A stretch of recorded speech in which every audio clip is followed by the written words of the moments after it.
ಈ ಜಗತ್ತಿನಲ್ಲಿ ನಾವು ಭಗವಂತನ ಪ್ರೀತಿಯನ್ನು ಗಳಿಸ್ಬೇಕಂದ್ರೆ ಮೊದಲು ಹೆತ್ತವರ ಪ್ರೀತಿಯನ್ನು ಗಳಿಸಬೇಕು.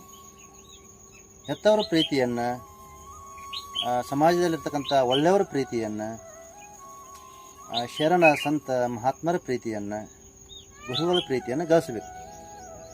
ಇದು ಅವ್ರ ಪ್ರೀತಿ ಗಳಿಸೋದ್ರಿಂದ ಆ ಭಗವಂತನ ಪ್ರೀತಿ ಗಳಿಸೋಕೆ ಹೆಂಗೆ ಸಾಧ್ರಿ ಅಂತ ಅಂದ್ರೆ, ಮಹತ್ರೋ ದೇವೋ ಭವ ಅಂದರು, ಪಿತೃ ದೇವೋ ಭವ ಅಂದರು, ಆಚಾರ್ಯ ದೇವೋ ಭವ ಅಂದರು, ಅತಿಥಿ ದೇವೋ ಭವ ಅಂದರು.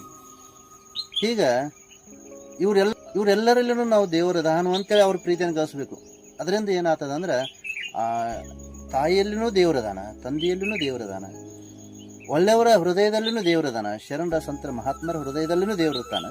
ಅದರಿಂದ ಏನಾಗ್ತದೆ, ಆ ಶರಣರ ಸಂತರ ಮಹಾತ್ಮರ ಪ್ರೀತಿ ನಾವು ಏನು ಗಳಿಸ್ತೇವಲ್ಲ, ಅದರ ಜೊತೆಗೆ ಆ ಭಗವಂತನ ಪ್ರೀತಿಯೂ ನಮ್ಮ